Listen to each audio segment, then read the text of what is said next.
Today on DIY Man, I'm building a metal workbench.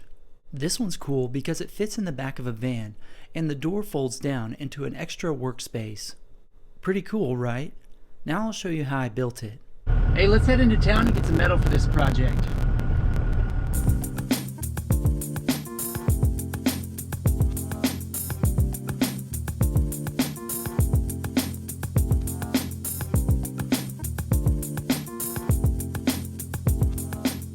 Alright, so now that we're back from the metal place, the first order of business is going to be... I didn't think that through too well, did I? Anyways, we're going to be using this 16 gauge flat plate steel to make a workbench top today. If I still had George, I'd use him to cut this out because he could cut it out in about 5 minutes.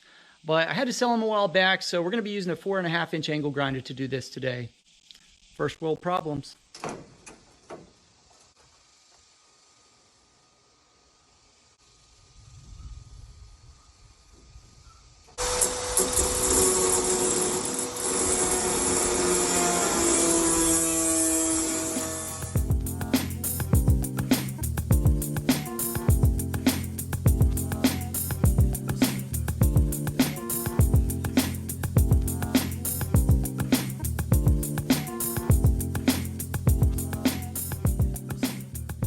For the frame, I'm going to be making that out of 3/4 inch 16 gauge square tubing.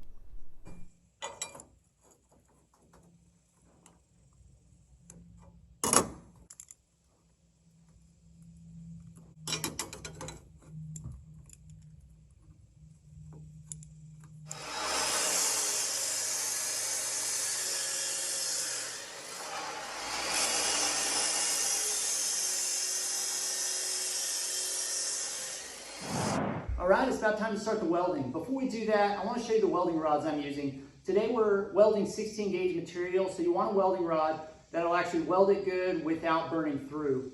And what I'm using today is 3/32 60-10 rods. This is a DC welder, so it'll burn the 60-10. If I had an AC welder, I'd want to use a 60-11 or something like that.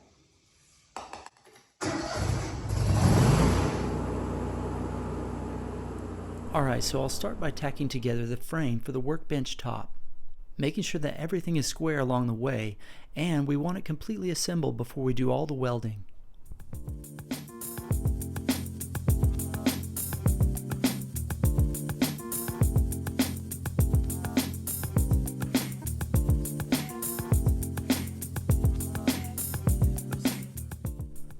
Alright, now I can come back in and lay all those hot looking beads. See what I did there?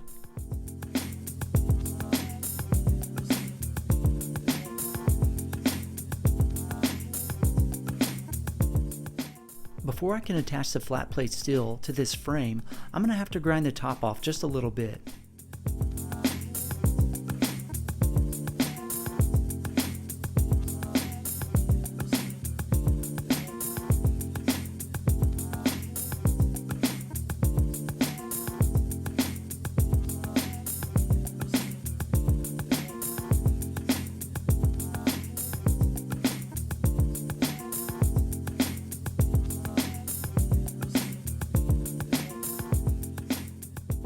Now I'll cut the legs out of that same 3/4 inch square tubing.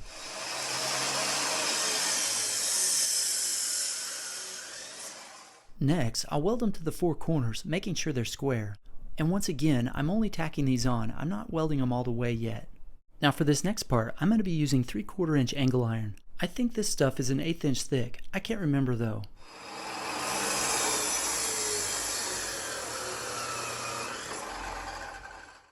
Now I'll be using these as stretchers on the front and back of my workbench.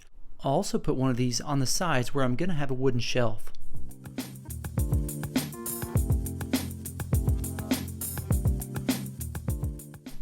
Then I'll throw a piece of square tubing on that other side where the drawers are going to go. Now I need to cut a piece of angle iron so it fits between that front and back piece. I could just cut this off straight, but that's no fun.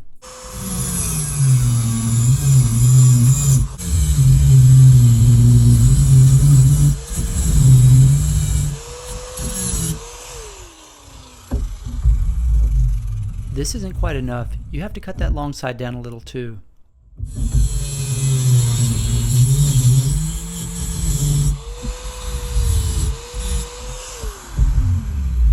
is what I'm talking about right here, and that's going to give me a nice fit. I'm also going to cut a couple of these to be used as dividers between the drawers and the cabinet.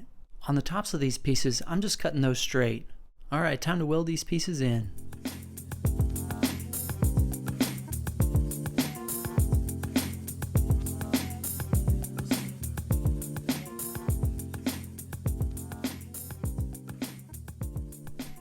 I'm going to be attaching metal to the sides of my workbench, so I need to grind down all those welds that are going to cause that metal to stick up.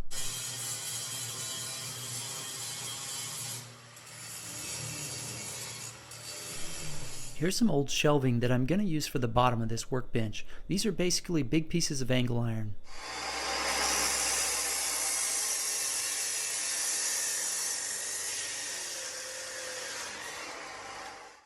Now I'll just weld these to the bottom. I chose these because I can drill holes in them and mount them to the floor of the van using bolts. Next, I'll cut a piece of that flat plate steel to be used as a divider between the cabinet and the drawers. I did have to notch out 2 of the sides, that way it fit up against the square tubing.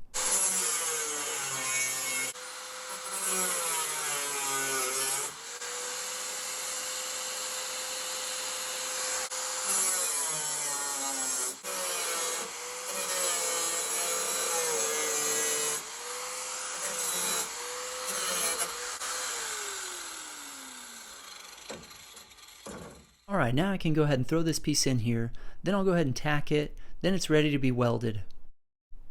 Now I'm cutting the 2 sides out of flat plate steel. I'm cutting these pieces so that the bottom is flush with that piece of angle iron. On the top, the back edge is going to stick 3 inches up above the workbench top, then the front will stick up 1 inch. I'm doing this so there's going to be a lip all the way around the workbench top since this is going to be used in a van. Once these pieces are cut out, they're ready to attach to the sides.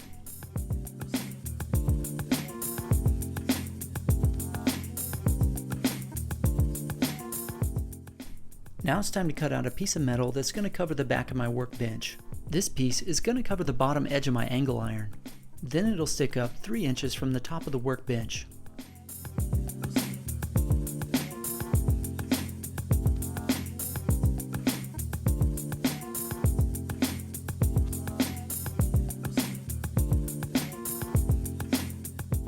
At this point, it's safe to go ahead and attach those side pieces to the workbench top.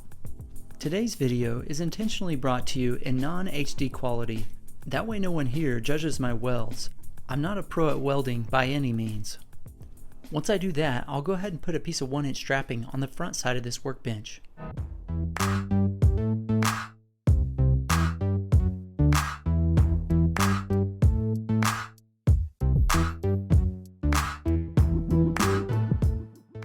Now I'll go back through and weld everything up.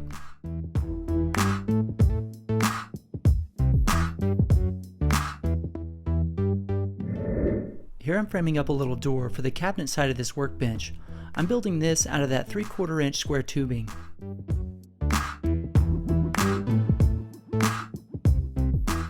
And I'll just cover this door with that 16 gauge flat plate steel.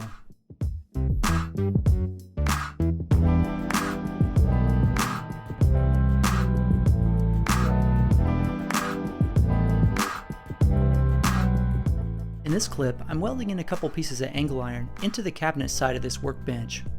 This is going to give me a place to set that middle shelf, and the nice thing is it should be removable.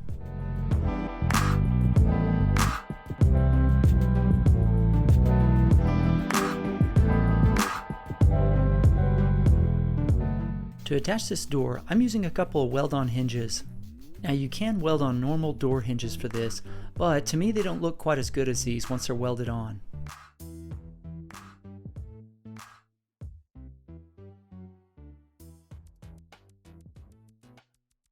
These are weld-on fencing eyes. Let's go ahead and modify these just a little bit.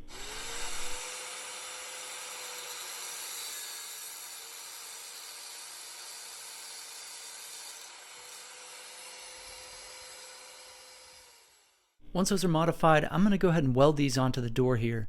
I'm going to be welding a chain to the inside of my cabinet. This is going to allow me to hang the door parallel to the ground. That way I can use it as a small work surface.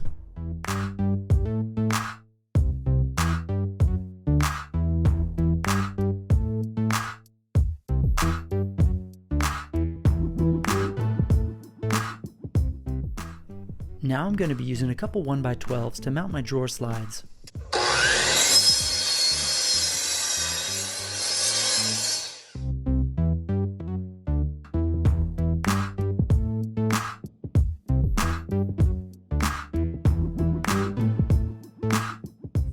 I'll throw a little bit of spray paint on these, that way they blend in just a little bit better.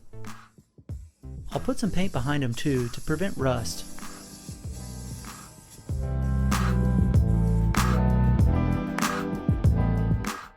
I'm attaching these from the metal side using wood screws going into the 1x12s.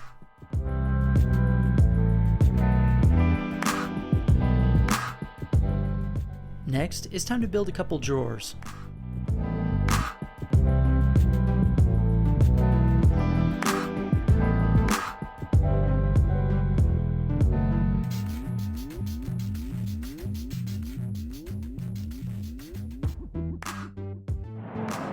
Then, I'll just use a couple pieces of metal for the drawer faces.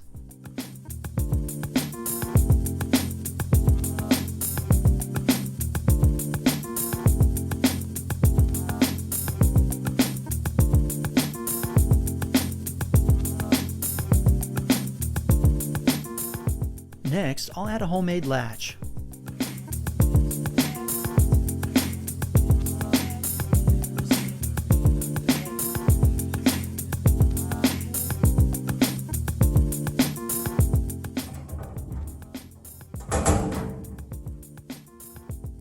Let's give this thing a good cleaning before we paint it.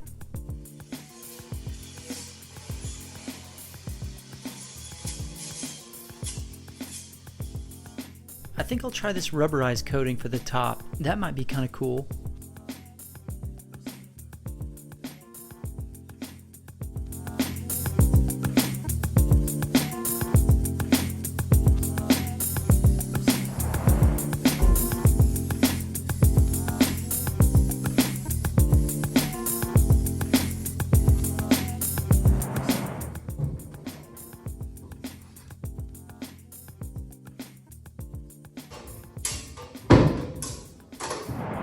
Let's go ahead and install some handles for this thing.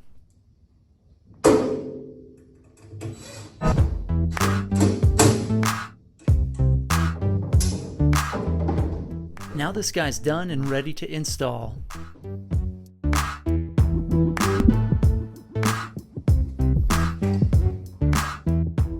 This rubberized coating turned out really cool too. I really like the way it feels.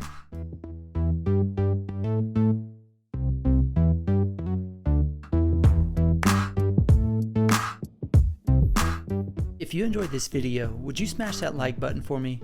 Also, consider subscribing if you haven't already. And let me know in the comments below if you subscribed after watching this video.